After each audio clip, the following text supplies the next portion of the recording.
अभी आकाश खाली है, जल्दी ही बादलों से भर जाएगा। बादल आएंगे, घने होंगे, वर्षा करेंगे और फिर समाप्त हो जाएंगे। आकाश फिर भी वैसा ही बना रहेगा। आकाश एक निष्क्रियता है, पैसिविटी। बादल एक सक्रियता है, एक्टिविटी। बादल बनते हैं, मिटते हैं। आकाश बनता भी नहीं, मिटता भी नहीं। बादल कभी होते हैं, कभी नहीं होते। आकाश सदा होता है। बादलों का अस्तित्व जन्म और मृत्यु के बीच में है। आकाश के अस्तित्व के लिए न कोई जन्म है, न कोई मृत्यु है। आकाश समय के बाहर है, बादल समय के भीतर बनते हैं और बिखर जाते हैं। आकाश शाश्वत है। इस सूत्र का नाम है शाश्वत नियम का ज्ञान, नोइंग द इटर्नल लॉ।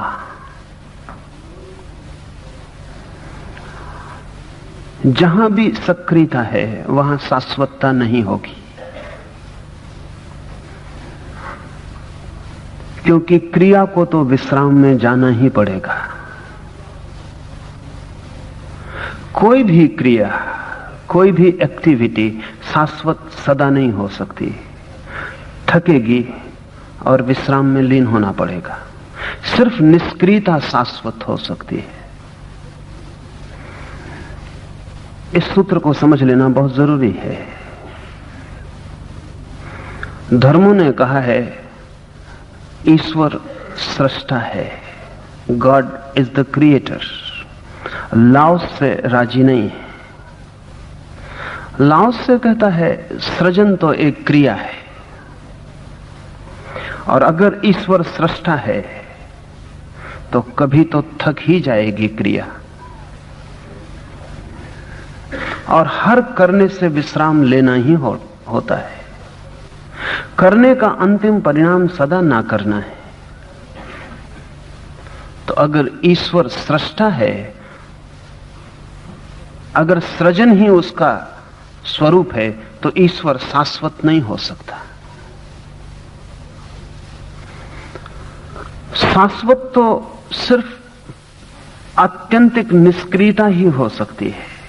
अगर आकाश भी बनता हो, सक्रिय होता हो, आकाश भी अगर कुछ करता हो, तो बादलों की तरह ही कभी ना कभी विलीन हो जाएगा। आकाश कुछ भी नहीं करता, बादल कुछ करते हैं तो रिक्त हो जाते हैं। अभी वर्षा से भरे आएंगे, उमड़ेंगे, घुमड़ेंगे, शोरगुल होगा, बड़ी गति, बिजलियां चमकेंगी, फिर पानी झर जाएगा, बादल रिक्त हो जाएंगे, खो जाएंगे। सभी क्रिया रिक्त हो जाती है, हो ही जाएगी, क्योंकि सभी क्रियाएं प्रारंभ होती हैं, और जो भी प्रारंभ होता है वो अंत भी होगा। जो प्रारंभ नहीं होता वही अंत से बच सकता है। लाओसे का ईश्वर निष्क्रियता है, इसलिए लाओसे उसे ईश्वर भी नहीं कहता, वो उसे शाश्वत नियम कहता है, ताओ। जीवन के बहुत पहलुओं में हम इसे देखें तो फिर स्वयं के भीतर भी देखना आसान हो जाएगा, और तब लाओसे की साधना हमारे ख्याल में आ जाएगी। वो क्या चाहता है और कैसे आदमी उस परम शाश्वतता को उपलब्ध हो सकता है। एक बीज हम बो देते हैं, वृक्ष जन्म जाता है, शाखाएं प्रशाखाएं फैलती हैं, फूल खिलते हैं, और फिर एक दिन वह वृक्ष उसी मिट्टी में वापस गिर के खो जाता है। एक व्यक्ति पैदा होता है, और फिर एक दिन हम उसे कब्र में सुलाकर वापस मिट्टी में मिल जाने देते हैं। सुबह आप जागते हैं, सांझ थक जाते हैं और नींद में खो जाते हैं। जन्म भी एक जागना है और मृत्यु भी एक सांझ है। फिर वापस हम वहीं गिर जाते हैं जहां से हम आते हैं। लेकिन क्या हमारे भीतर भी ऐसा कुछ है जैसा बादलों के साथ आकाश है? वृक्ष जन्मा, मिट्टी उठी आकाश की तरफ, मिट्टी वृक्ष के पत्ते बनी, मिट्टी ने वृक्ष में फूल खिलाए, फिर फूल गिर गए, पत्ते गिर गए, वृक्ष गिर गया, मिट्टी वापस मिट्टी में मिल गई। क्या वृक्ष में ऐसा भी कुछ था जो आकाश जैसा था? ये तो बादल जैसा हुआ, वृक्ष का होना, पत्तों का फैलना, सक्रियता, ये तो बादलों जैसा था। वृक्ष में क्या कुछ ऐसा भी था जो आकाश जैसा था, जो तब भी था जब बीज अंकुरित न हुआ और तब भी है जब वृक्ष वापस मिट्टी में खो गया? एक आदमी जन्मा, ये एक बादल का जन्म है। उमड़ेगा, घुमड़ेगा, युवा होगा, वासनाएं पकड़ेंगी, दौड़ आएगी, जीवन एक गहन सक्रियता बन जाएगी, चिंता और तनाव और बेचैनी, सफलताएं और असफलताएं, और एक लंबी कथा होगी और फिर सब मिट्टी में गिर जाएगा। उमर खयाम ने कहा डस्ट अनटू डस्ट, और फिर मिट्टी वापस मिट्टी में गिर जाएगी। क्या इस आदमी में बादल ही बादल थे या आकाश जैसा भी कुछ था? ये वासनाएं तो बादल हैं और कभी बहुत भरी होती हैं। एक जवान आदमी को देखें, वो पानी से भरा हुआ बादल है। एक बूढ़े आदमी को देखें, वर्षा हो गई, बादल रिक्त हो गया है।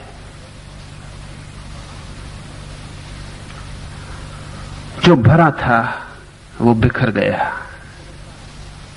एक बूढ़ा आदमी सूख गया, बादल है।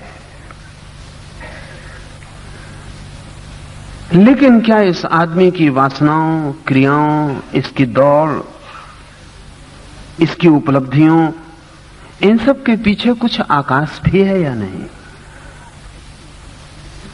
अगर कोई आकाश पीछे नहीं तो कोई आत्मा नहीं, और अगर पीछे कोई आकाश है तो ही आत्मा है। जो मानते हैं मनुष्य के भीतर कोई आत्मा नहीं है, वे कह रहे हैं कि बादल तो उठते हैं लेकिन आकाश नहीं। लेकिन आकाश के बिना बादल उठ भी नहीं सकते। आकाश तो हो सकता है बादलों के बिना, लेकिन बादल आकाश के बिना नहीं हो सकते, या कि हो सकते हैं। आकाश के होने में कोई भी अड़चन नहीं है। बादल न हो तो आकाश के होने में जरा भी कमी नहीं पड़ती। न होने से आकाश में कुछ बढ़ती होती है, न होने से कुछ घटता है।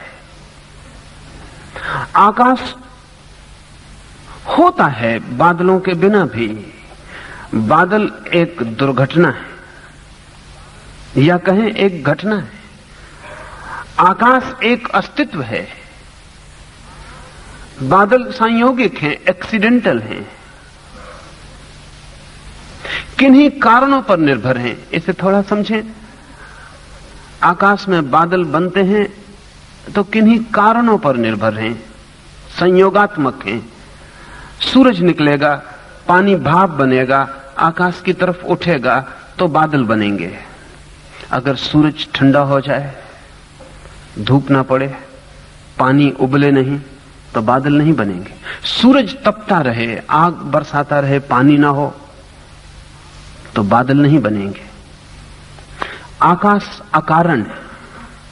सूरज हो या ना हो, पानी हो या ना हो, बादल बने या ना बने, चांद तारे रहें या ना रहें, पृथ्वी बचे ना बचे, आदमी हो ना हो, आकाश अकारण है, अनकंडीशनल है। उसके होने में कुछ भी अंतर ना पड़ेगा।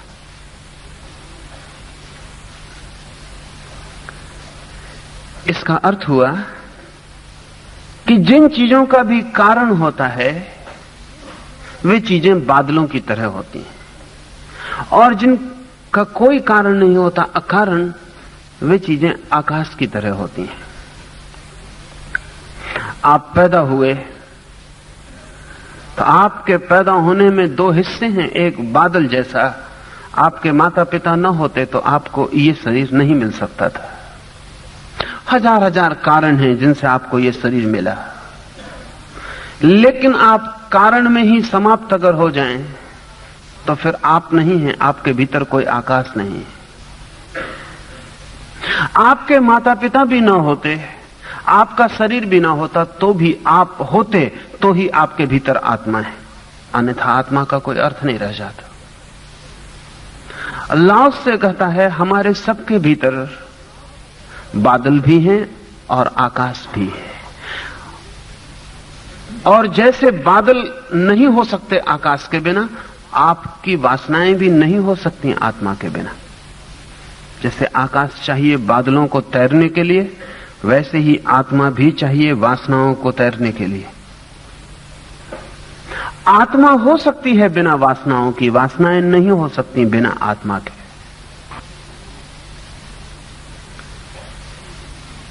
लेकिन जब आकाश बादलों से घिरा होता है तो आकाश बिल्कुल दिखाई नहीं पड़ता, बादल ही दिखाई पड़ते हैं। और जब मनुष्य भी वासनाओं से घिरा होता है तो आत्मा बिल्कुल दिखाई नहीं पड़ती, वासनाएं ही दिखाई पड़ती हैं। और हर वासना सक्रियता में ले जाती है। जिन्होंने कहा है कि जब तक आदमी निर्वासना में न पहुंच जाए, डिजायरलेसनेस में न पहुंच जाए, तब तक आत्मा को न पा सकेगा, उनका प्रयोजन यही है। क्योंकि जब तक निर्वासना में न पहुंचे तब तक निष्क्रियता में न पहुंचेंगे। हर वासना क्रिया का जन्म है।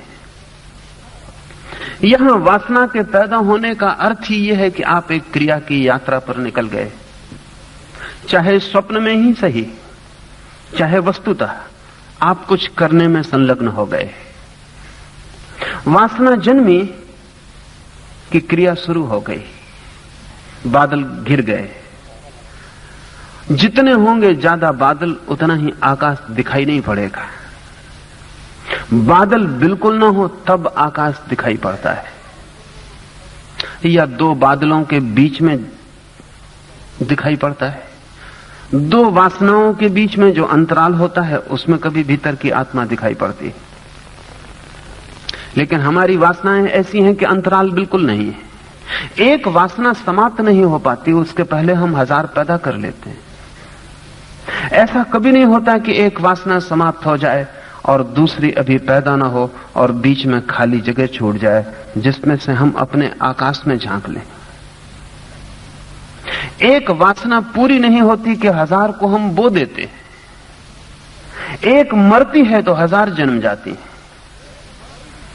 आकाश हमारा सदा ही बादलों से भरा रह जाता है। इसलिए आदमी अगर अपने को समझने की कोशिश करे तो पाएगा मैं सिर्फ क्रियाओं का एक जोड़ हूं, और हम सब ऐसा ही अपने को मानते हैं। अगर कोई आपसे पूछे कि आप क्या हैं, तो आप क्या बताएंगे? बताएंगे कि आपने क्या क्या किया है, कितने मकान खड़े किए, कितना धन अर्जित किया है, कितनी उपाधियां इकट्ठी की हैं। आपने क्या किया है वही आपका जोड़ है। तो आप अपने को बादल समझ रहे हैं, आकाश का आपको कोई पता नहीं, क्योंकि आकाश का करने से कोई संबंध नहीं है। आकाश तो सिर्फ है, और उसके होने के लिए आपको कुछ भी करने की जरूरत नहीं है। उसका होना किसी कर्म पर निर्भर नहीं है। प्रत्येक घटना में ये दोनों सूत्र एक साथ मौजूद हैं। क्रियाओं का जगत है और निष्क्रियता की आत्मा है। लाओ से कहता है इस निष्क्रियता को जान लेना ही शाश्वत नियम को जान लेना है। उसके सूत्र को हम समझें। निष्क्रियता की चरम स्थिति को उपलब्ध करें और प्रशांति के आधार से दृढ़ता से जुड़े रहें।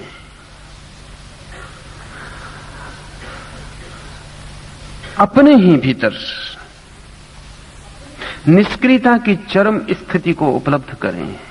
इसका यह अर्थ नहीं है कि आप कुछ करें नहीं। जीवन है तो कर्म तो होगा ही। जीवन है तो कुछ ना कुछ तो आप करते ही रहेंगे। अगर आप बिल्कुल ही मूर्तिवत भी बैठ जाएं तो वो बैठना भी कर्म ही है, और आप मुर्दे की तरह शवासन में लेट जाएं, वो लेट जाना भी कर्म ही है, और आप सब छोड़ के जंगल में भाग जाएं, वो भाग जाना भी कर्म ही है।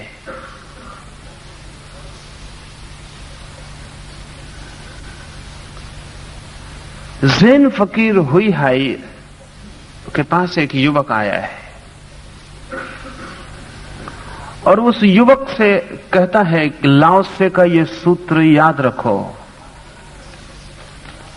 Attain the utmost in passivity, उस चरम को निष्क्रियता में उपलब्ध करो। वो युवक सब तरह के उपाय करता है। वो दूसरे दिन सुबह आकर बिल्कुल बुद्ध की पत्थर की मूर्ति होकर बैठ जाता है। हुई हाई उसे हिलाता है और वो कहता है हमारे मंदिर में पत्थर के बुद्ध काफी है और ज्यादा जरूरत नहीं। ऐसे नहीं चलेगा। Attain the utmost in passivity, निष्क्रियता में, उसकी चरमता में प्रवेश करो। ये तो तुम ही बैठे हुए हो और इस बैठने में तुम्हें कर्म करना पड़ रहा है, और आदमी साधारण बैठा हो तो कम कर्म करना पड़ता है। ठीक बुद्ध जैसा बन के बैठ जाए तो बहुत कर्म करना पड़ता है। वो कई तरह के उपाय करता है, सब असफल हो जाते हैं, क्योंकि कोई भी उपाय निष्क्रियता पाने में सफल नहीं हो सकता। उपाय का अर्थ ही है कर्म। तो कर्म अकर्म को पाने में कैसे होगा सफल?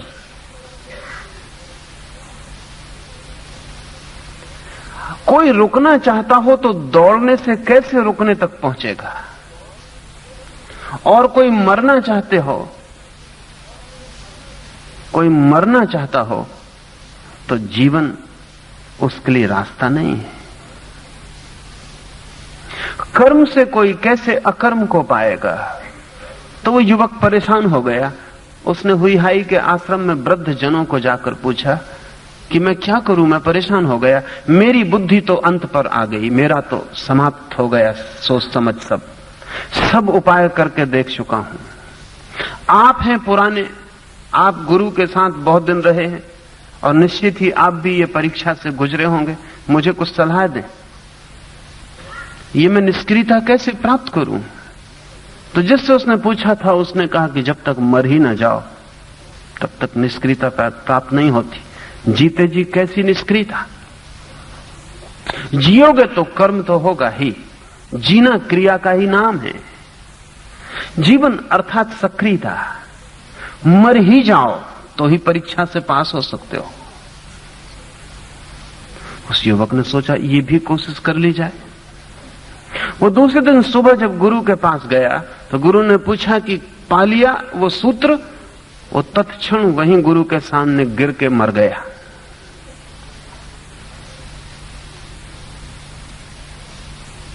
गुरु उसके पास आया और उसने कहा कि जरा एक आंख खोलो। तो उसने एक आंख खोलकर गुरु को देखा। तो गुरु ने कहा कि मरे हुए लोग आंख खोल के देखा नहीं करते।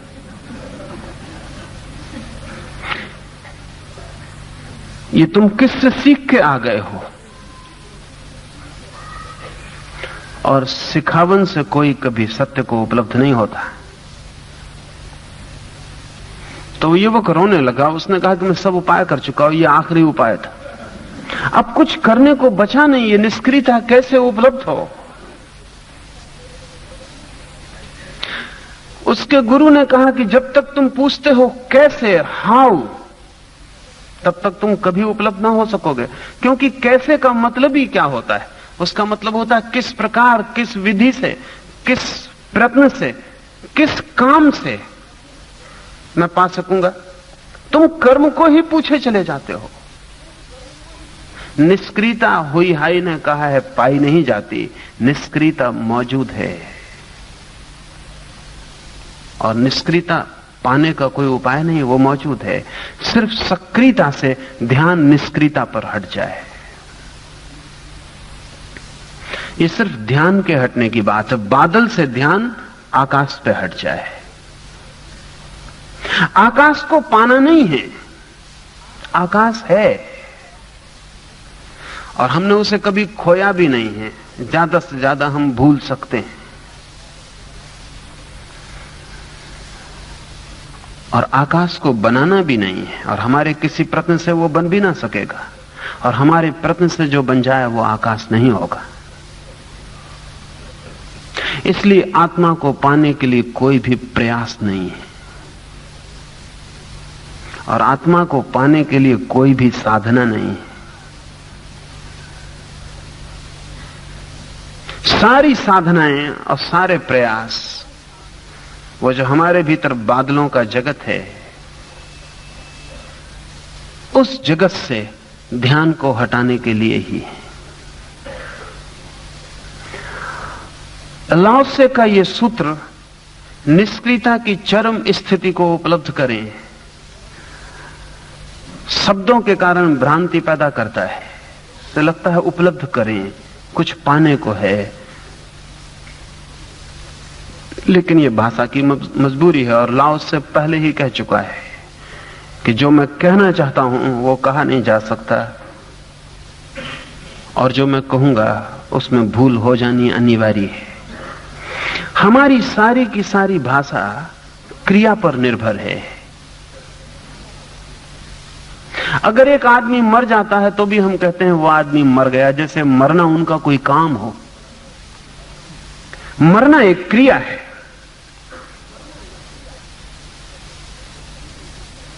हम कहते हैं फलां आदमी मर गया, जैसे कि मरने का कोई काम उन्होंने किया हो। मरने के लिए आपको कुछ करना नहीं पड़ता, लेकिन हमारी पूरी भाषा क्रिया पर चलती है, चलेगी ही। हम जीवन को बादलों से ही जानते हैं और वहां तो सब कर्म है, गति है। इसलिए जो भी हम किसी को कहते हैं कि मैं तुम्हें प्रेम करता हूं, जैसे कि प्रेम कोई कर्म हो। अब तक दुनिया में कोई प्रेम कर नहीं सका है। प्रेम कोई कृत्य नहीं है कि आप कर लें। प्रेम या तो होगा या नहीं होगा, करने का कोई सवाल नहीं है। अगर है तो ठीक, नहीं है तो ठीक। चेष्टा करके आप प्रेम नहीं कर सकते। प्रेम का क्रिया से कोई भी संबंध नहीं, लेकिन भाषा में प्रेम भी क्रिया है। हम कहते हैं मां बेटे को प्रेम करती। मां और बेटे के बीच प्रेम होता है, करती नहीं है। करने का तो कोई उपाय ही नहीं। हम तो प्रेम जैसी घटना को भी क्रिया बना लेते हैं। ठीक ऐसे ही हमने ध्यान को भी क्रिया बना लिया। एक आदमी कहता है मैं ध्यान करता हूं। मजबूरी है, भाषा सभी चीजों को क्रिया में बदल देती है, स्थितियों को भी क्रिया में बदल देती है। इसलिए बड़ा विपरीत है ये सूत्र। निष्क्रियता की चरम स्थिति को उपलब्ध करें, उपलब्ध करने में क्रिया है, और निष्क्रियता की स्थिति पानी है। निष्क्रियता पानी है तो उपलब्धि तो नहीं हो सकती। सब उपलब्धियां क्रियाएं। धन पा सकते हैं आप, धन की उपलब्धि हो सकती है। यश पा सकते हैं, पद पा सकते हैं, वे सब क्रियाएं हैं। लेकिन निष्क्रियता कैसे पाइएगा? लाओ त्से का मतलब है कि हमारे भीतर दो तल हैं। एक तल पर क्रियाएं हैं, बादल हैं, लहरें हैं, तरंगे हैं, और ठीक उसी की नीचे गहराई में आकाश है। उसी आकाश में ये सारे बादल घिरे हैं और वो आकाश असीम है और ये बादल बड़े सीमित हैं। इन बादलों को पार करके देखने की क्षमता ही निष्क्रियता की उपलब्धि हो जाती। इसलिए दूसरे ही सूत्र में वो कहता है, इसी सूत्र के दूसरे हिस्से में, निष्क्रियता की चरम स्थिति को उपलब्ध करें और प्रशांति के आधार से दृढ़ता से जुड़े रहें। और जब आपको दिखाई पड़ जाए आपके ही भीतर की आकाश भी है, तो फिर बादलों में मत भटकें और चाहे कितनी ही बादलों में यात्रा करें, लेकिन आकाश से सतत जुड़े रहें। स्मरण आकाश का ही रखें, कितने ही दूर निकल जाएं, लेकिन ध्यान सदा उस आकाश का ही रखें जो भीतर अनुभव में हुआ है। कितना ही कर्म करें, कितने ही दौड़ते रहें, लेकिन ध्यान उसका ही रखें जो भीतर नहीं दौड़ रहा है, कभी नहीं दौड़ा, जिसके दौड़ने का कोई उपाय ही नहीं। कभी आपने कोशिश की? कभी दौड़ के देखें। आप ट्रेन पर सवार होते हैं, आपके भीतर कुछ ऐसा भी है जो ट्रेन पर सवार नहीं होता। ट्रेन चलती है, आप भी ट्रेन के साथ गतिमान होते हैं। आपके भीतर कुछ ऐसा भी है जिसमें कोई गति नहीं होती। आप एक स्थान से दूसरे स्थान पर पहुंच जाते हैं, लेकिन आपके भीतर कुछ ऐसा भी है जिसमें कोई परिवर्तन नहीं होता। आप कितने ही चलते फिरते रहें, आपके भीतर एक अचल तत्व भी है। उस अचल निष्क्रिय आकाश को ही सदा ध्यान में रखें।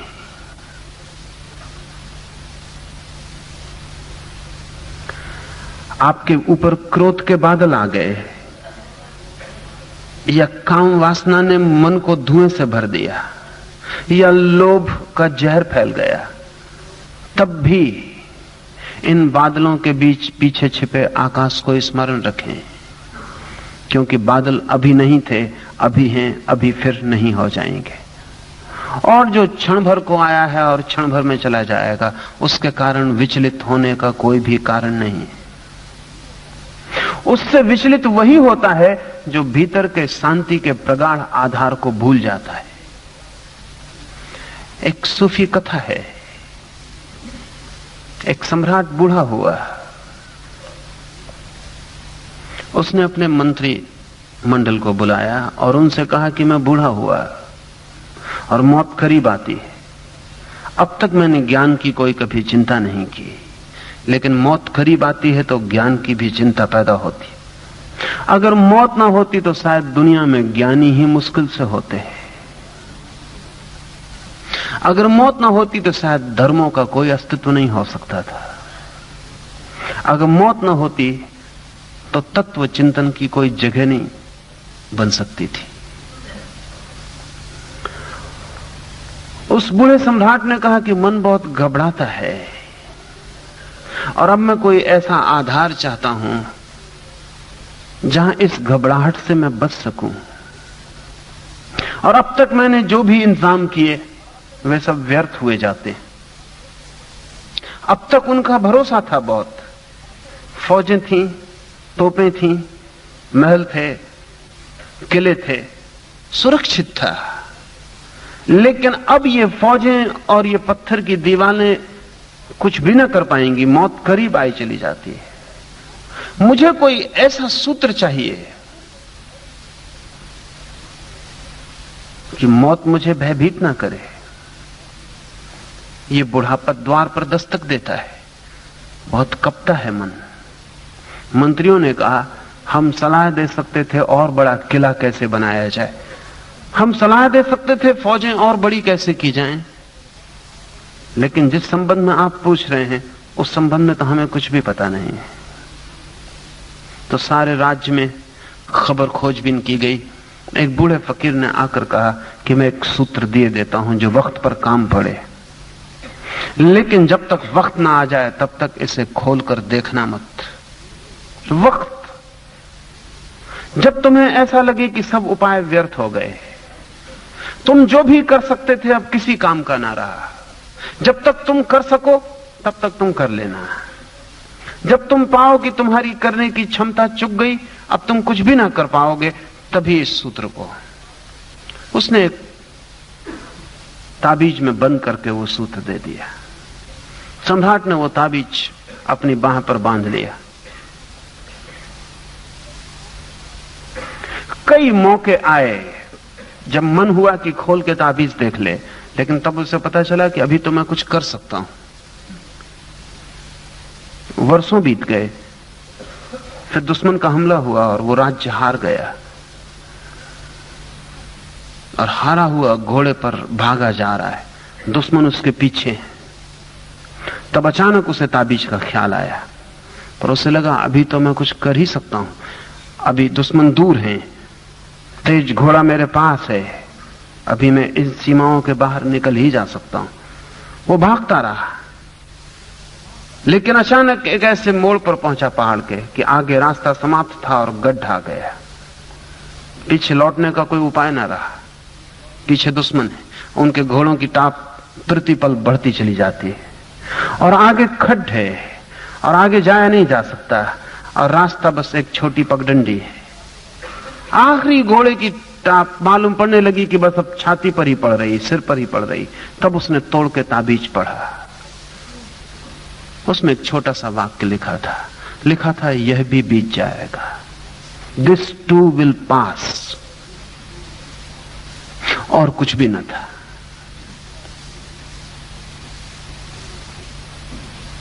कोई उपाय भी न था करने का। ताबीज हाथ में लिए वो खड़ा रहा, बुद्धि कुछ साथ न देती मालूम पड़ी। ये भी फकीर ने क्या धोखा दिया। सोचता था कोई मंत्र होगा, कोई जादू होगा, कोई चमत्कार की ताकत होगी कि कुछ भी कर लूंगा। इसमें कुछ भी न था। एक कागज के छोटे से टुकड़े पर लिखा था यह भी बीत जाएगा।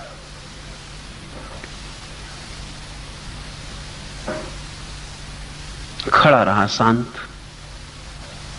घोड़ों की टापों की आवाजें बढ़ती गईं और फिर धीमी पड़ने लगी। उन्होंने कोई दूसरा रास्ता पकड़ लिया था। फिर घोड़े दूर निकल गए। फिर उसने ताबीज को वापस बांध लिया।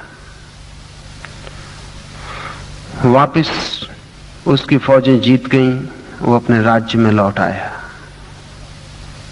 लेकिन तब से वो हर घड़ी ताबीज को खोल के और पढ़ने लगा। हर घड़ी किसी ने उसे गाली दे दी है, अपमान कर दिया है, और वो कागज को पढ़ लेता और मुस्कुराता और ताबीज को बंद कर लेता। उस दिन से उसे किसी ने चिंतित नहीं देखा। उस दिन से उसे किसी ने दुखी नहीं पाया। उस दिन से किसी ने उसे क्रोधी नहीं पाया। उस दिन से मौत, जीवन, कोई चिंता उसकी न रह गई। उसके मंत्री उसके आसपास घूमते थे कि कभी उसके कागज में झांक लें, क्या है मंत्र। आदमी बिल्कुल ही बदल गया। क्या है जादू उस मंत्र में। बस एक छोटा सा सूत्र था, यह भी बीत जाएगा। अगर ठीक से समझें तो जो भी बीत जाता है वो आपके भीतर बादल है, और जो नहीं बीतता वही आप है। जो भी आता है और बीत जाता है वो आप नहीं है। इस बात की स्मृति गहरी हो जाए तो आप प्रशांति के आधार से जुड़ गए। वो सम्राट जुड़ गया प्रशांति के आधार से। जो मेरे भीतर नहीं बीतता है कभी, वही मैं हूं। लेकिन मेरी सब क्रियाएं बीत जाती हैं। मैं कुछ भी करूं वो बीत जाता है। तो मेरे करने से शाश्वत नियम से कोई जोड़ नहीं है, वरन मेरे ना करने की जो अवस्था है वही शाश्वत से संयुक्त है। सभी चीजें रूपायत होकर सक्रिय होती हैं। सभी चीजें रूप लेती हैं, सक्रिय हो जाती हैं। बादल रूप लेता है, सक्रिय हो जाता है। वृक्ष रूप लेता है, सक्रिय हो जाता है। वासना आपके भीतर रूप लेती है, सक्रिय हो जाती है।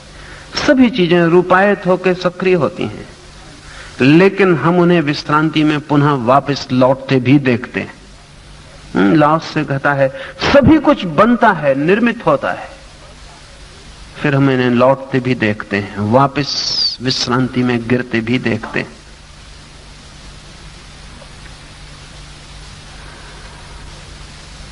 जब सभी बन के गिर जाता है, अगर ये दिखाई पड़ना शुरू हो जाए, अगर ये दिखाई पड़ना शुरू हो जाए कि सभी रूप, चाहे वे सुंदर हो या कुरूप, चाहे वे प्रीतिकर हो या प्रीतिकर, बनते हैं और बिखर जाते हैं। बिखरना अनिवार्य नियम है, बनने का ही हिस्सा है बिखर जाना। जो आज पैदा हुआ है वो मरने को ही पैदा हुआ है, और जो फूल खिला है वो गिरने को ही खिला है। वो गिरना, कुम्हलाना, बिखर जाना खिलने का ही दूसरा हिस्सा है। अगर इतना आर पार दिखाई पड़ना शुरू हो जाए तो आपके पास धर्म की आंख पैदा हो गई।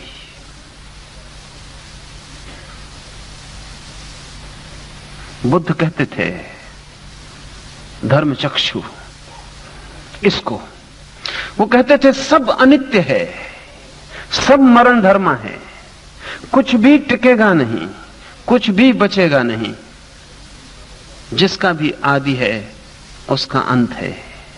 इसे जो देख लेता है उसे धर्म चक्षु उपलब्ध हो जाता है, उसे वो आंख मिल जाती है जिसको हम धर्म की आंख कहें।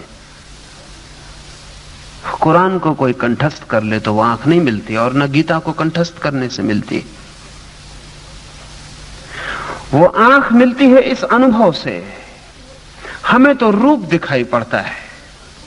आकाश में एक बादल बना तो हमें बादल दिखाई पड़ता है, आकाश खो जाता है। जो सदा था और जो अभी भी है और जो आगे भी होगा वो भूल जाता है, और बादल सब कुछ हो जाता है। और जब बादल होता है तो हम ये भूल ही जाते हैं कि थोड़ी देर में बादल बिखर जाएगा। ये बादल कुछ भी नहीं, सिर्फ घनी हो गई भाप है,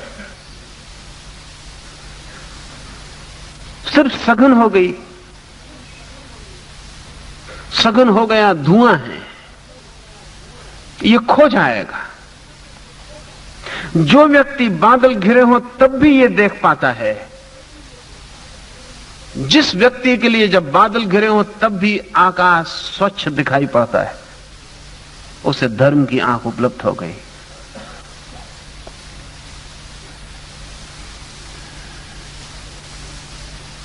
सब रूप निर्मित होते हैं, बिखर जाते हैं, लेकिन रूप मन को बड़ा पकड़ लेते।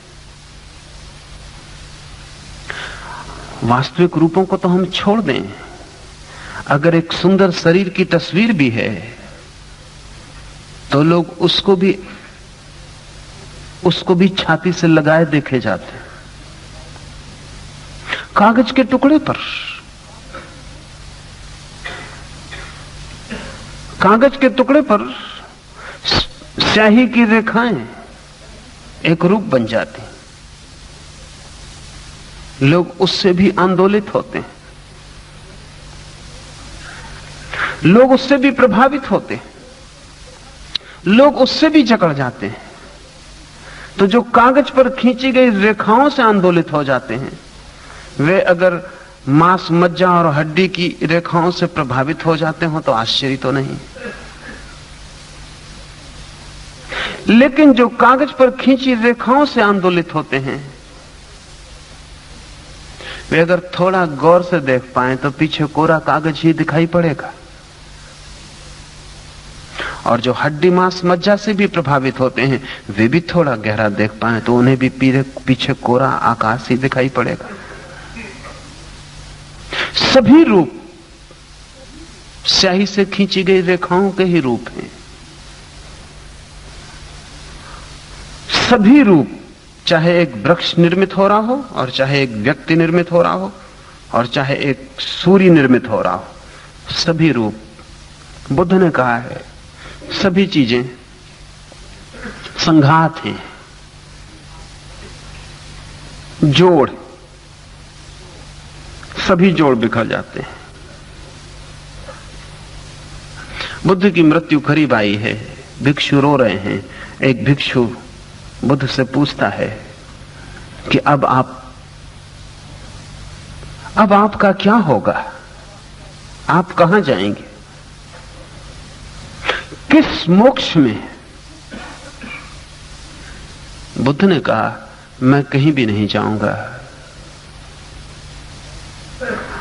और जिसे तुम समझते थे मेरा होना, वो तो सिर्फ संघात है, वो तो केवल रेखाओं का जोड़ है, वो तुम्हारे सामने बिखर कर यहीं मिट्टी में मिल जाएगा, तुम ही उसे दफना आओगे। जिसे तुम समझते हो मेरा होना, वो तो यही मिट्टी में मिल जाएगा, वो रूप तो इसी मिट्टी से निर्मित हुआ है, और जो मैं हूं उसका कहीं कोई आना जाना नहीं है, लेकिन उसे तुम नहीं जानते हो।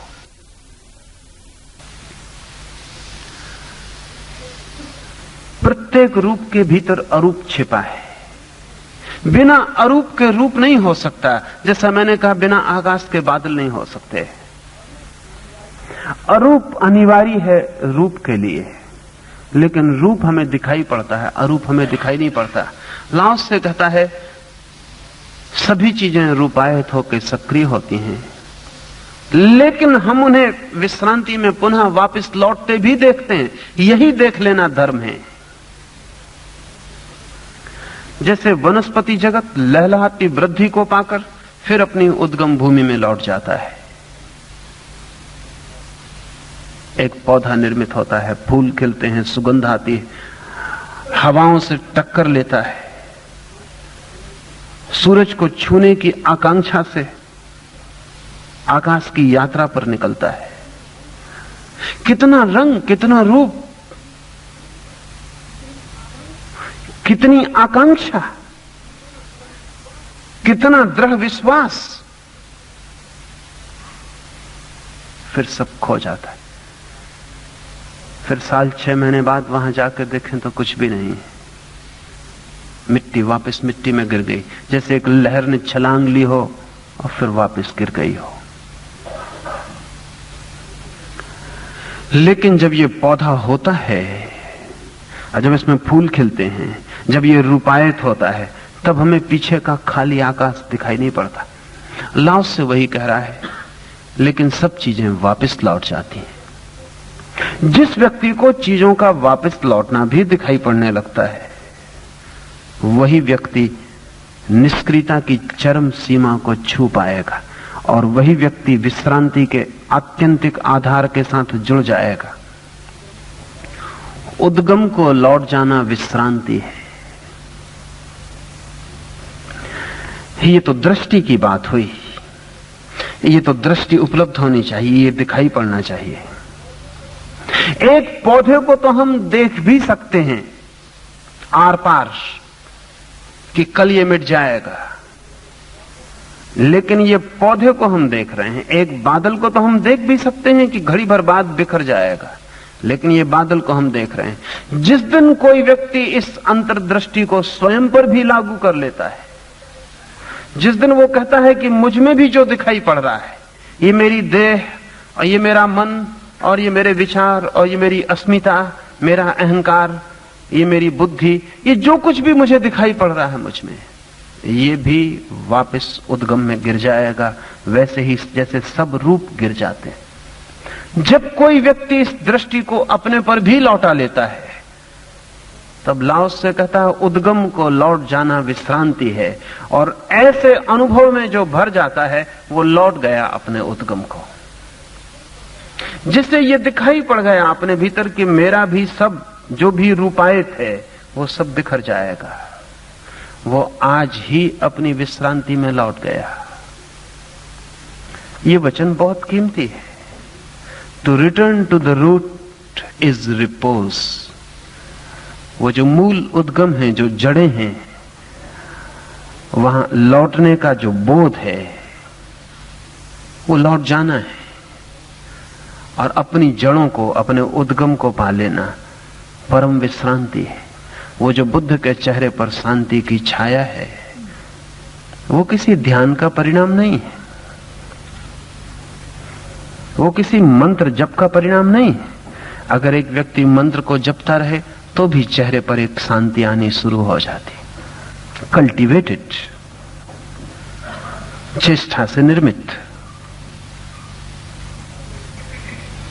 अगर एक व्यक्ति को केमिकली शांत करना हो तो किया जा सकता है।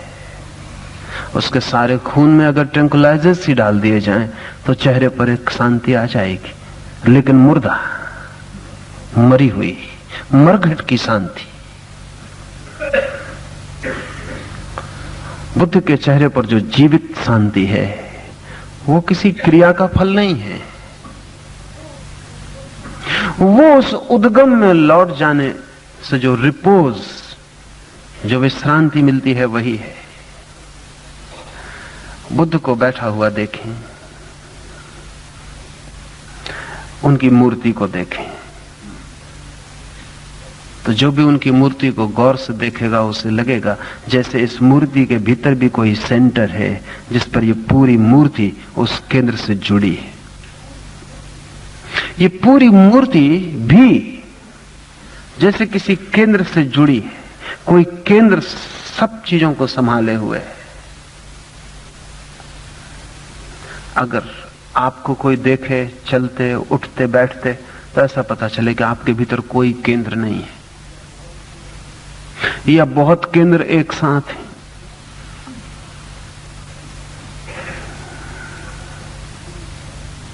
एक भीड़ आपके भीतर है, एक बाजार भरा है, उसमें कई तरह के लोग हैं, बड़े विपरीत स्वर हैं।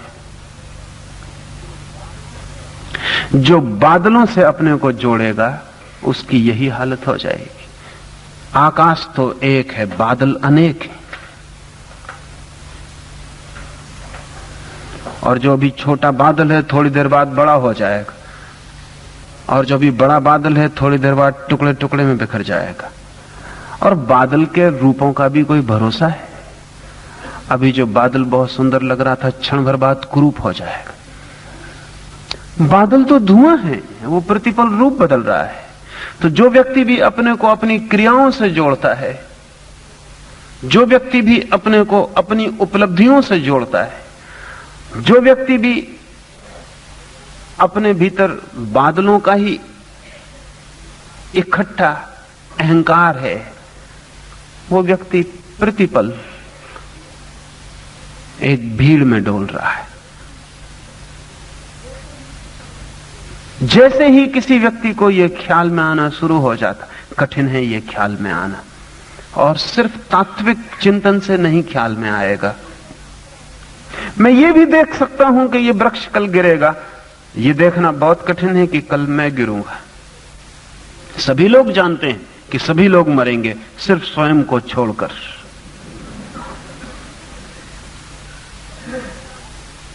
सभी लोग जानते हैं कि सभी हड्डी मांस मज्जा के पुतले, स्वयं को छोड़कर।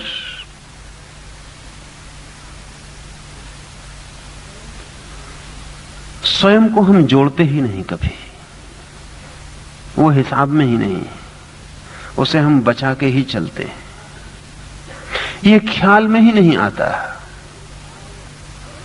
कि इस सारे बदलते हुए रूप के जगत में मैं भी एक रूप हूं। बहुत पीड़ा होगी ये ख्याल में लाना। उस पीड़ा को ही तपश्चर्या कहें। ये मानना कि मैं भी हड्डी मांस मज्जा हूं, ये जानना कि मैं भी कागज पर खींची गई रेखाओं का एक आकृति हूं, ये अनुभव करना, प्रतिपल इस अनुभव को स्मरण रखना कि धुएं का एक बादल हूं, अति कठिन है। क्योंकि ये अगर ख्याल में रहे तो अहंकार को खड़े होने की जगह कहां? फिर मैं अपनी प्रतिमा कैसे बनाऊं? मेरा फिर इमेज कहां बने? फिर मैं कौन हूं? एक खलील जिब्रान ने कहा है कि जब तक अपने को नहीं जानता था तब तक समझता था एक ठोस प्रतिमा हूं, और जब अपने को जाना और मुट्ठी खोली तो पाया कि हाथ में सिर्फ धुएं को मुट्ठी में बंद करके बैठा था। हम सबकी मुट्ठियों में भी धुआं बंद है, लेकिन इसे सुन लेते हैं। शायद बौद्धिक रूप से समझ में भी आ जाए, लेकिन अंतस्थल में प्रवेश नहीं होता। क्यों नहीं होता?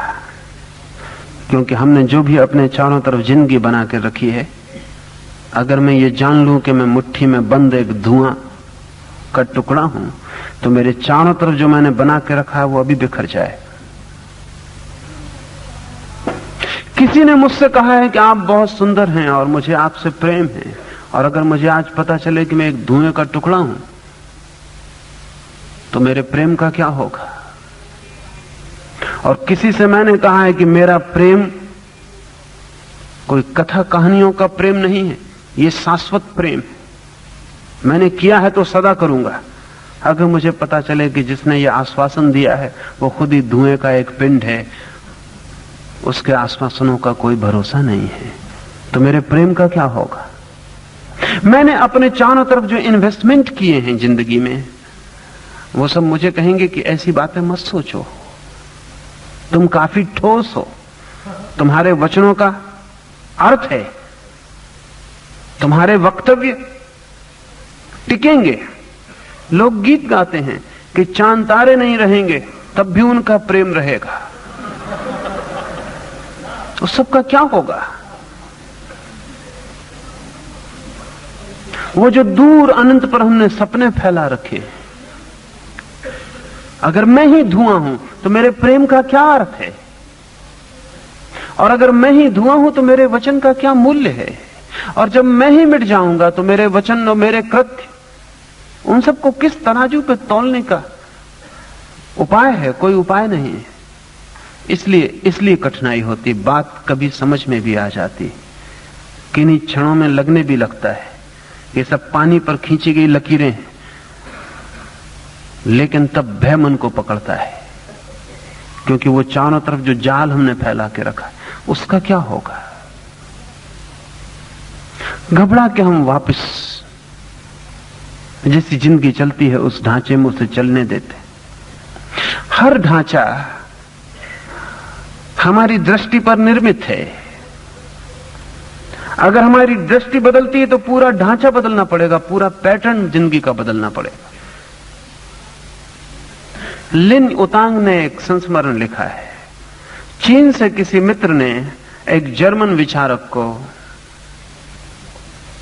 एक छोटी सी लकड़ी की पेटी भेंट की, बहुत खूबसूरत, बहुत कलात्मक, हजारों वर्ष पुरानी। लेकिन जिसने भी उस पेटी को निर्मित किया था उस पर एक शर्त खुदी थी कि पेटी का मुंह सूरज की तरफ ही होना चाहिए। और हजारों वर्षों में जितने लोग उस पेटी के मालिक रहे थे उन्होंने उस शर्त को पाला था। चीनी मित्र ने कहा कि मैं ये भेंट तो कर रहा हूं, लेकिन एक शर्त के साथ, सूरज की तरफ इस पेटी का मुंह होना चाहिए, इसे किसी हालत में न तोड़ा जाए, हजारों वर्ष की वसीयत है। मित्र ने कहा ऐसी क्या कठिनाई है, इसका हम पालन करेंगे। लेकिन जब मित्र ने आके अपने बैठक खाने में पेटी रखी और उसका मुंह सूरज की तरफ किया तो पूरा बैठक खाना बेजोड़ मालूम पड़ने लगा। तो उसने बजाय पेटी को बदलने के पूरे बैठक खाने को बदलवा दिया। खर्चीला था काम, सब फर्नीचर फिर से बनाया गया, दीवालों का रुख ठीक किया गया, दरवाजे बदले गए, लेकिन तब बैठक खाना पूरे घर में गैर मौजूद हो गया। हिम्मतवर आदमी था, उसने पूरे घर को बदलवा के बैठक खाने के हिसाब से बनवाया, लेकिन तब उसने पाया कि उसका घर पूरे पड़ोस से बेमौजूद हो गए। पर उसने कहा अब तो मेरे सीमा के बाहर है मामला। एक छोटी सी बदलाहट चारों तरफ बदलाहट लाना शुरू कर देती है। और दृष्टि की बदलाहट छोटी बदलाहट नहीं है, दृष्टि की बदलाहट गहरी से गहरी बदलाहट है। जैसे ही दृष्टि बदलती है, आप वही आदमी नहीं रहे जो एक क्षण पहले थे, आपका सब बदलेगा। वो घबराहट कि ये सबको कैसे बदला जाएगा आदमी को रोक लेती है। और यही साहस न हो तो आदमी जीवन भर धर्म की बातें सुनता रहे, धार्मिक नहीं हो पाता। लाओस से कहता है उद्गम को लौट जाना विश्रांति है। वो जो मूल आकाश, वो जो शून्य छिपा है भीतर, और आकाश का अर्थ शून्य है, आकाश का अर्थ है नथिंगनेस। आकाश कोई वस्तु तो नहीं है, आकाश है अस्तित्व, वस्तु नहीं। आकाश का कोई रूप तो नहीं, आकाश में कोई ठोसपन तो नहीं, फिर भी आकाश है, रिक्त स्थान है आकाश, अवकाश है, स्पेस। सब कुछ उसी में होता है और मिटता है, और वो अछूता अस्पर्शित बना रहता है। इसे ही अपनी नियति में वापस लौटना कहते हैं। लाओस से कहता है इस उद्गम में गिर जाना, मूल स्रोत में गिर जाना, या मूल स्रोत के साथ अपने को एक अनुभव कर लेना ही नियति में वापस लौटना है, स्वभाव में, प्रकृति में। वही हमारी डेस्टिनी है, वही हमारी नियति है। और जब तक कोई व्यक्ति इस मूल उद्गम के साथ एक नहीं हो जाता, तब तक भटकता ही रहता है, जन्मों जन्मों भटक सकता है। जब तक किसी ने रूप के साथ अपने को जोड़ा, आकृति के साथ अपने को जोड़ा, तब तक भटकता ही रहेगा। ये जो जन्मों की इतनी लंबी यात्रा है, ये रूप के पीछे, आकार के पीछे। स्वयं की नियति को पुनः उपलब्ध हो जाना, शाश्वत नियम को पा लेना है। तो जगत में दो नियम हैं। एक जिसे हम जगत कहते हैं, वहां परिवर्तन नियम है, the change is the law. जिसे हम जगत कहते हैं वहां परिवर्तन नियम है। सब कुछ नदी की तरह बहा जाता है, वहां कुछ भी पुनरुक्त नहीं होता, और वहां कुछ भी ठहरा हुआ नहीं है। विज्ञान इसी परिवर्तन के जगत की खोज है, और इसलिए विज्ञान को रोज अपने नियम बदलने पड़ते हैं। एक मजाक वैज्ञानिकों में चलती है, जैसा कि बाइबल में कहा है कि ईश्वर ने कहा प्रकाश हो जा, और प्रकाश हो गया। तो वैज्ञानिकों में एक पुराना मजाक था कि जब न्यूटन पैदा हुआ तो न्यूटन के साथ इतिहास एक नया मोड़ लेता है। विज्ञान के जगत में न्यूटन से ज्यादा कीमती आदमी दूसरा नहीं। तो वैज्ञानिकों को एक मजाक प्रचलित हुआ कि ईश्वर ने कहा न्यूटन हो जा, और न्यूटन हो गया, और फिर दुनिया कभी वैसी नहीं हो सकी जैसी न्यूटन के पहले थी। फिर हुआ आइंस्टीन, तो किसी ने उस मजाक में थोड़ी बात और जोड़ दी, क्योंकि न्यूटन के साथ पैदा हुआ कानून, नियम, और न्यूटन ने जगत को समझाने के 3 नियम स्थापित किए, और सब चीजें व्यवस्थित हो गई। न्यूटन पैदा हुआ और सब चीजें व्यवस्थित हो गई। 3 नियम सुनिश्चित रूप से निर्धारित हो गए, और सारा जगत न्यूटन के पहले एक क्यास था, एक अराजकता थी, न्यूटन के बाद एक व्यवस्था हो गई। फिर मजाक में किसी और दूसरे ने जोड़ दिया है कि फिर ईश्वर न्यूटन से परेशान हो गया और उसकी व्यवस्था से, क्योंकि सब व्यवस्थाएं उबाने वाली हो जाती। तो ईश्वर ने कहा कि आइंस्टीन हो जा, और आइंस्टीन हुआ। And he brought the old chaos back, और वो जो पुरानी अराजकता थी न्यूटन के पहले, आइंस्टीन ने वापस खड़ी कर दी। उसने सब नियम डगमगा दिए, सब अस्त व्यस्त हो गया। न्यूटन ने बामुश्किल 2 2 4 होते हैं ये सिद्ध किया, और आइंस्टीन ने कहा कि 2 2 4 कभी हो ही नहीं सकते। सब अस्त व्यस्त हो गए।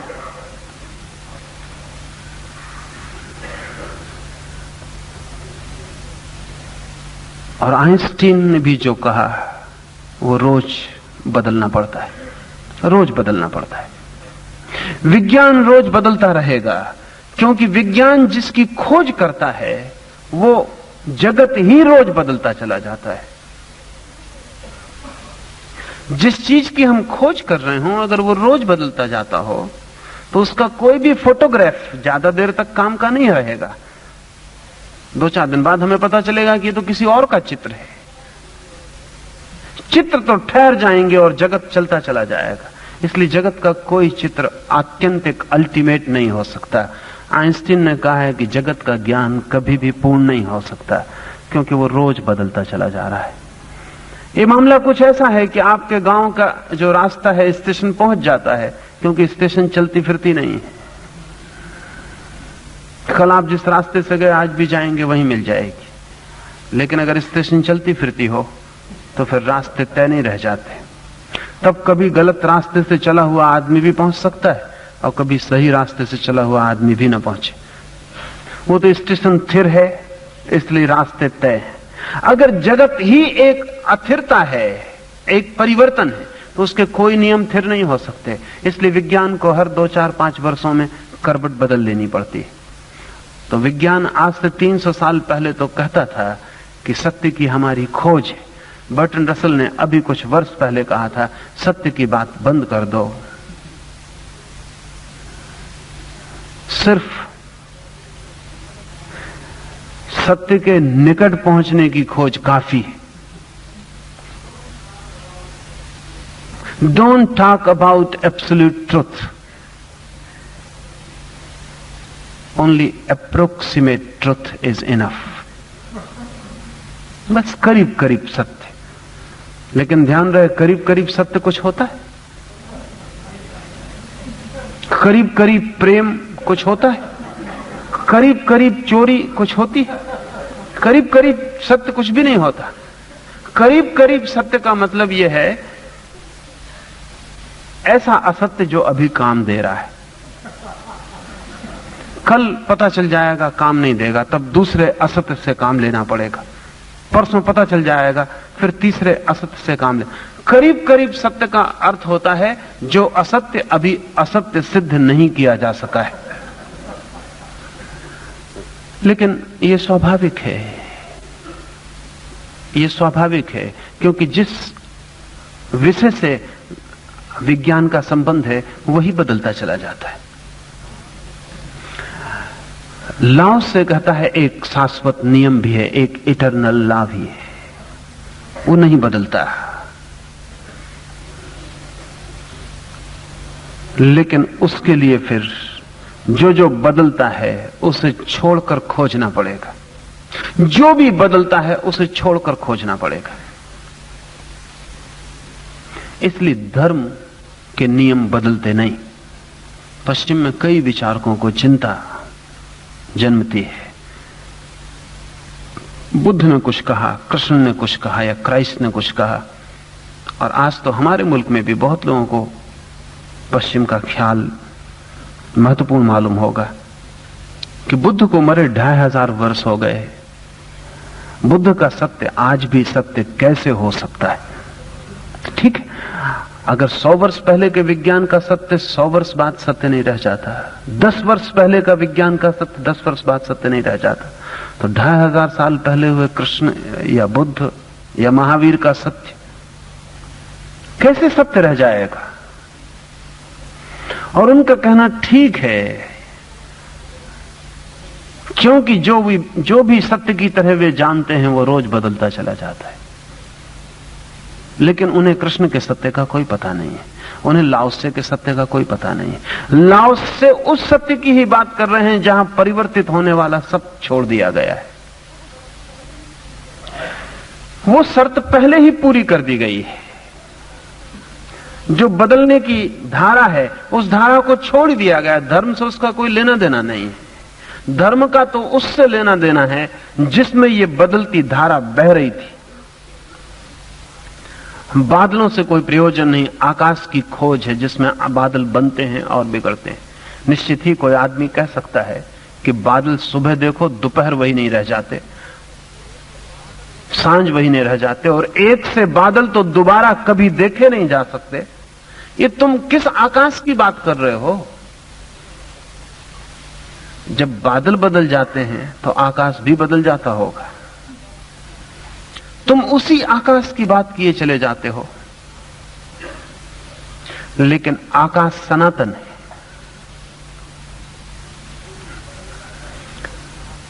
जो भी बदलता है वो आकाश में है, लेकिन आकाश नहीं है वो। जो भी बदलता है वो आकाश में ही बदलता है, पर आकाश नहीं बदलता। इस आकाश की जो खोज है,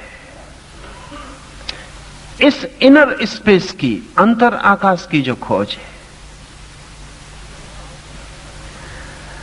इसे लाओस से कहता है जब भी कोई पा लेता है तो उसने अपनी नियति पा ली। उसने पा लिया जिसे पाने पर सब मिल जाता है और जिसे न पाने पर कुछ भी नहीं मिलता है। उसने अपना घर पा लिया, उसने खोज लिया घर। अब सरायों में ठहरने की जरूरत न रही, अब वो अपने घर आ गया है। अब कहीं जाने का कोई सवाल नहीं है। अब वो जगह मिल गई जिसकी तलाश थी। हर आदमी तलाश में है, पता हो उसे ना हो पता। हो सकता है ये भी पता ना हो क्या खोज रहा है। सच तो यही है कि पता नहीं है कि क्या खोज रहे हैं। अगर कोई आदमी आपसे पूछे कि कहें ईमानदारी से क्या खोज रहे हैं, तो आपको बड़ी बेचैनी मालूम होगी। और इसलिए इस तरह के अशिष्ट प्रश्न कोई किसी से पूछता नहीं, क्योंकि ये बेचैनी पैदा करते हैं। और अगर कोई जोर से पूछता चला जाए तो थोड़ी देर में घबराहट शुरू हो जाएगी। आप क्या खोज रहे हैं?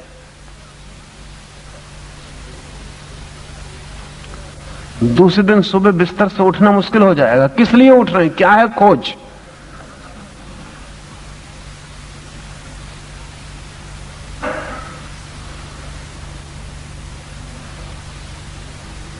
कुछ पता नहीं है क्या खोज रहे हैं, लेकिन खोज जरूर रहे हैं कुछ अनजान। कोई चीज धकाए चली जाती है। और फिर ऐसा भी नहीं है कि खोज में कुछ मिलता ना हो, बहुत कुछ मिलता है और तृप्ति बिल्कुल नहीं होती। इस जगत का मजा यही है कि यहां जो भी चाहो वो कोशिश करने से मिल ही जाता है। आज नहीं कल, कल नहीं परसों, कोशिश करने से मिल ही जाता है। और जब मिल जाता है तब पता चलता है कि कोशिश व्यर्थ गई। मिल तो गया, कुछ मिला नहीं। जो आदमी अपनी सब आकांक्षाएं पाले, उससे ज्यादा दुखी आदमी खोजना फिर मुश्किल है। थोड़ा सोचें, अगर परमात्मा एकदम प्रकट हो जाए आज इस भवन में और आपसे कहे कि आपकी सब इच्छाएं पूरी हो गई, आपसे ज्यादा दुखी आदमी इस पृथ्वी पर फिर दूसरे नहीं होंगे। क्या करिएगा? कहां जाइएगा? फिर सांस लेने की भी तो जरूरत ना रह जाएगी। मरने के सिवा कोई उपाय ना बचेगा। यही होती है हालत। जो भी पा लेता है अपनी आकांक्षाओं को, वो अचानक पाता है कि अब कुछ बचा नहीं, अब क्या करना है। और तृप्ति बिल्कुल नहीं होगी। सब मिल जाए तो भी तृप्ति नहीं होगी, क्योंकि अभी तक हमने उसे तो खोजने की शुरुआत ही नहीं की है। जो नियति है, नियति का अर्थ होता है, डेस्टिनी का अर्थ होता है जिसे पालने पर तृप्ति हो जाए। इस फर्क को ठीक से समझ लेना आप।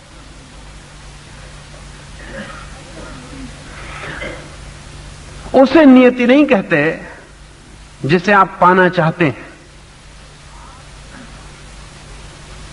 आप जिसे पाना चाहते हैं वो नियति हो भी सकती है, ना भी हो। पता तो तब चलता है जब वो आपको मिल जाए। जब आपको मिल जाए तब अगर आपको कोई तृप्ति ना हो तो समझना कि वो नियति नहीं थी। नियति का अर्थ ही यह है कि उस क्षण आप उस परम बिंदु पर पहुंच गए जहां फिर कोई और इच्छा नहीं है, जहां फिर कोई खोज नहीं है और तृप्ति है, जहां कोई भविष्य नहीं है, और परम तृप्ति है। लेकिन हम जो जो चाहते हैं, एक आदमी यश चाहता है, यश मिल जाता है एक दिन, और तब वो पाता है कि क्या है मेरे हाथ में, कुछ भी नहीं। पास पड़ोस के लोग मेरे संबंध में अच्छा सोचते हैं, बस यही मेरी मुट्ठी में है, और तो कुछ भी नहीं। एक आदमी धन इकट्ठा कर लेता है और एक दिन फिर धन को देखता है और पाता है कि पूरा जीवन चुका दिया इन टुकड़ों को इकट्ठा करने में। अब ये इकट्ठे हो गए, अब इनको गले में बांध के फांसी ही लगाई जा सकती है और कुछ नहीं किया जा सकता।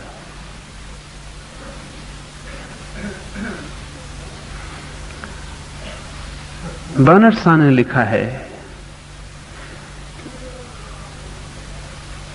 कि जिन लोगों ने कहा है कि नरक में बहुत सताए जाओगे, वे बहुत कल्पनाशील नहीं थे।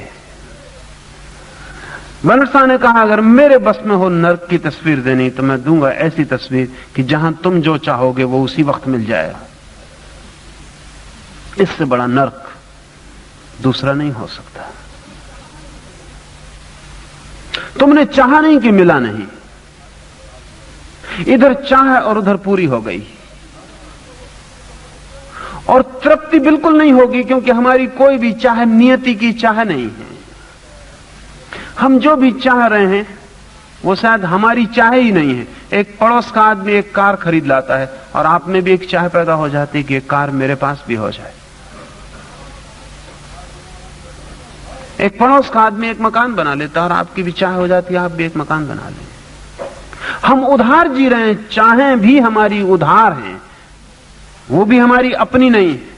नियति का अर्थ है वो चाह जो आपके स्वभाव में है, जिसको आपने किसी से सीख नहीं लिया है। इसलिए आज भली भांति बाजार में जो व्यापार की कला को जानते हैं, वे भली भांति जानते हैं कि वो पुराना अर्थशास्त्र का नियम गलत है कि जब लोगों में मांग होती है तो ही तुम चीजें पैदा करो तो वो बिकेंगी। अब तो लोग भली भांति जानते हैं कि लोगों की कोई मांग तो है ही नहीं, तुम पहले मांग पैदा करवाओ।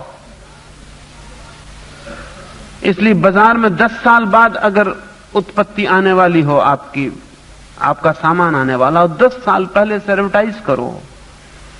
अभी बाजार में कोई चीज ही नहीं है, पहले वासना पैदा कर दो। और लोग उधार वासना से जीते, दूसरे उनको पकड़ा देते हैं, फिर वो उसी के पीछे दौड़ने लगते हैं और जीवन भर आदमी ऐसा दौड़ता रहता है। इसलिए जब आपकी वासना पूरी होती है तब आप पाते हैं ये तो कुछ भी ना हुआ, ये तो राख हाथ लग गई, अब मैं क्या करूं। लेकिन सोचने का भी फुर्सत नहीं है, क्योंकि तब तक और लोग कुछ और पकड़ा देते हैं और आप भागे चले जाते हैं। हर आदमी मरते वक्त जानता है कि मैं न मालूम किन किन के पीछे दौड़ता रहा, न मालूम किन किन की इच्छाएं मैं पूरी करने की कोशिश करता रहा। मेरी भी कोई अपनी नियति थी, मैं भी कुछ पाने को इस जगत में था, मेरा भी कोई होने का क्रम था। अवसर तो खो गया, समय तो व्यतीत हो गया, कभी कपड़े जुटाने में, कभी मकान बनाने में, कभी नाम यश कमाने में। लेकिन मेरी नियति क्या थी, मैं क्या पाने को था।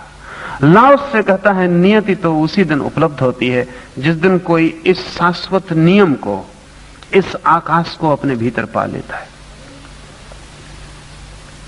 स्वयं की नियति को पुनः उपलब्ध हो जाना शाश्वत नियम को पा लेना है। शाश्वत नियम को जानना ही ज्ञान से आलोकित होना है, और शाश्वत नियम का अज्ञान ही समस्त विपत्तियों का जनक है। ये बादलों के पीछे जो भागने से विपत्तियां पैदा हो रही हैं, ये जो इतना दुख आदमी उठाता है, उन सुखों को पाने के लिए जिनमें पाने पर कोई सुख नहीं मिलता,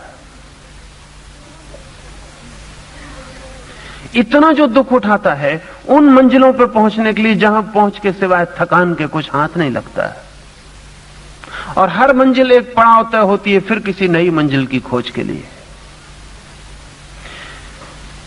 ये इतना दुख लाओस से कहता है उस शाश्वत नियम को न जानने का परिणाम है। काश हम जान सकें कि हमारे भीतर कोई एक ऐसा तत्व भी है, अपरिवर्तनीय, अमृत, सदा, और हम उसके साथ अपना संबंध जोड़ लें, एक हो जाएं। फिर कितने ही बादल घिरें तो कितने ही आंधियां उठें, फिर कोई अंतर ना पड़ेगा, फिर कोई अंतर ना पड़ेगा, फिर जरा सा कंपन भी भीतर पैदा ना होगा। बादल आएंगे और चले जाएंगे, तूफान उठेंगे और बिखर जाएंगे, और भीतर सघन शांति बनी रहेगी। इस सघन शांति के सूत्र को पाने के लिए 3 बातें आखिर में आपसे कहूं। एक, सदा अपने भीतर और अपने बाहर भी क्या परिवर्तित हो रहा है वो और क्या परिवर्तित नहीं होता, इसमें विवेक को, डिस्क्रिमिनेशन को बनाए रखें। निरंतर ये ख्याल रखें कि महत्वपूर्ण वही है जो बदलता नहीं है। जो बदल जाता है वो महत्वपूर्ण नहीं है, वो गैर महत्वपूर्ण है। अपने भीतर भी जो बदल जाता है उसका कोई मूल्य नहीं है, जो नहीं बदलता वही मूल्यवान है। उठते बैठते चलते उसका ही स्मरण रखें। रास्ते पे चल रहे हैं तो ध्यान रखें भीतर उसका जो नहीं चलता है, जो चल रहा है वो ठीक है। भोजन कर रहे हैं, ध्यान रखें उसका जो भोजन नहीं करता और जिसे भूख भी नहीं लगती। ठीक है, शरीर को भोजन देना है, उसे देते रहें। रात सोते हुए बिस्तर पर गए हैं सोने को, जाने कि शरीर थक गया और सोने जा रहा है, लेकिन वो भी है भीतर जो कभी नहीं सोता। हर क्रिया में उसका स्मरण रखें जो साक्षी है, जो देख रहा है। भूख लगती है तो हम तत्काल कहते हैं मुझे भूख लगी, लेकिन भला बाहर ऐसा कहना पड़े, भीतर ऐसा स्मरण रखें कि मुझे पता चल रहा है कि शरीर को भूख लगी, मुझे पता चल रहा है कि पेट को भूख लगी। अपने को दृष्टा से ज्यादा नहीं, कर्ता कभी ना माने, क्योंकि जैसे ही कर्ता माना कर्म से संबंध जुड़ गया। जब आपको भूख लगेगी तो फिर आपको ही भोजन भी करना पड़ेगा। जब आप जानेंगे कि शरीर को भूख लगी तो आप भोजन में भी जानेंगे कि शरीर ने ही भोजन किया, और पीछे एक रिक्त दृष्टा, एक ऑनलुकर, एक दर्शक भीतर देखने वाला पैदा हो जाए, और तब सारी जिंदगी एक नाटक हो जाती। तब क्रिया का जगत एक नाटक हो जाता और वो निष्क्रियता ही आपका अस्तित्व बन जाती है। निष्क्रियता को उपलब्ध करें, निष्क्रियता को सदा स्मरण रखें, ध्यान को सदा निष्क्रियता पर दौड़ाते रहें। ध्यान जिस चीज पे दें वो दिखाई पड़ने लगता है। इस कमरे में हम बैठे हैं, इसको मनोवैज्ञानिक गेस्टाल्ट कहते हैं। इस मकान में हम बैठे, एक बार इस तरह देखें कि ये मकान दीवालों से बना है। ध्यान दीवालों पे दें, बीच बीच में दरवाजे भी दिखाई पड़ेंगे, लेकिन वो केवल दीवालों के बीच बीच में होंगे। दीवालें महत्वपूर्ण है, ध्यान दीवालों पर दें। फिर अचानक ख्याल भूल जाएं कि मकान दीवालों से बना है, ख्याल करें कि मकान तो एक रिक्तता है, मकान दरवाजों से बना है, दीवालें बीच बीच में हैं। और तब आप पाएंगे कि इसी कमरे के भीतर आपको 2 तरह के अनुभव होंगे। शायद ये कठिन मालूम पड़े तो कुछ ऐसा करें, अपनी 3 उंगलियां अपने आंख के सामने कर लें और ध्यान दें कि बीच की उंगली केंद्र है। बीच की उंगली पे ध्यान दें कि वो केंद्र है, दोनों उंगलियां उसके आजू बाजू हैं, और देखें 1-2 मिनट ऐसा देखें।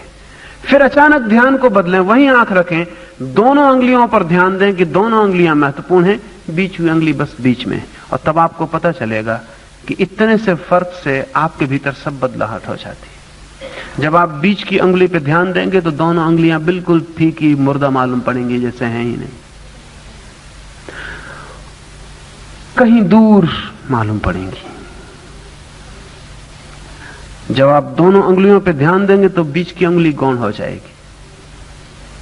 या ऐसा करें, एक हाथ नीचे रखें, अपना दूसरा हाथ ऊपर रखें और दूसरे हाथ को चलाएं और ध्यान दें कि मैं जो हाथ चल रहा है उसमें हूं, तो आपको दूसरा हाथ बिल्कुल पराया मालूम पड़ेगा,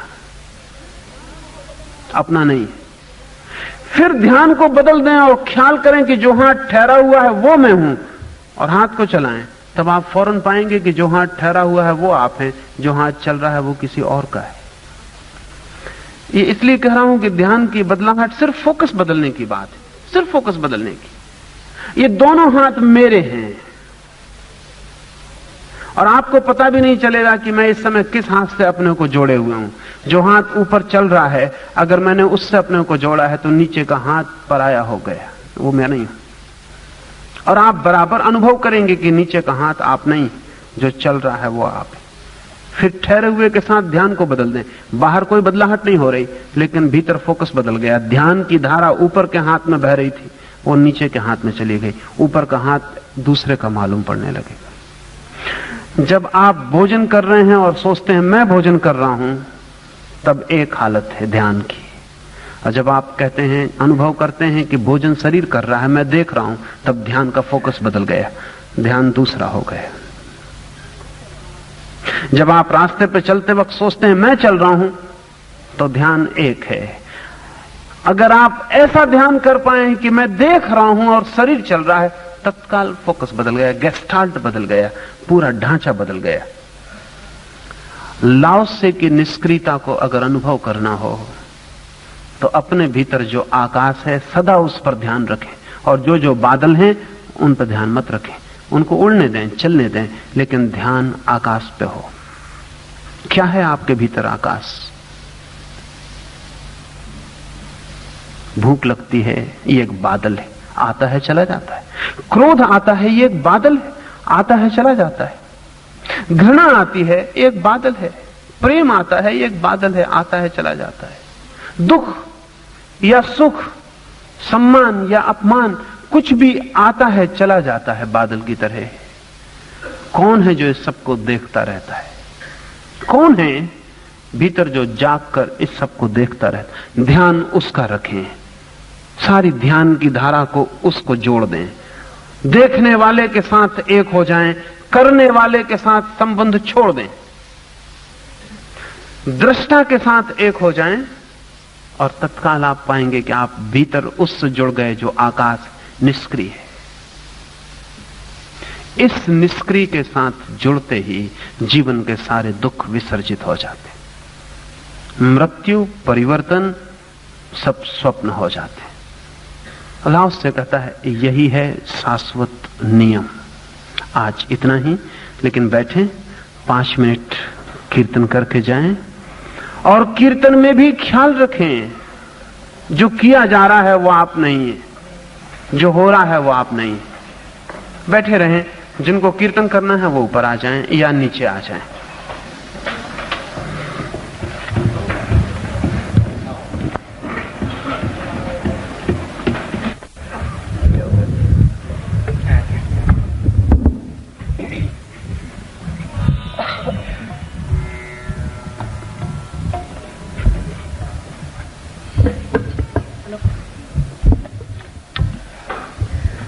गोविंद बोलो, हरि गोपाल बोलो, गोविंद बोलो, हरि गोपाल बोलो, गोविंद बोलो, Hari Gopal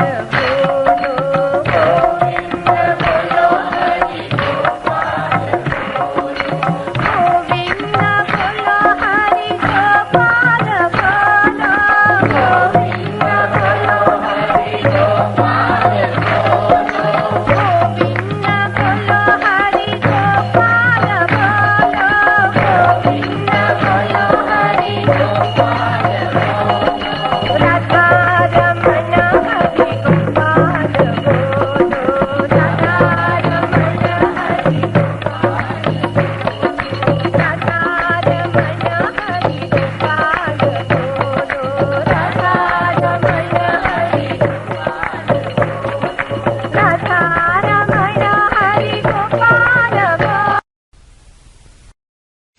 information you can contact us knowledgeme.com. अधिक जानकारी के लिए आप हमें संपर्क कर सकते हैं knowledgeme.com पर। आभार।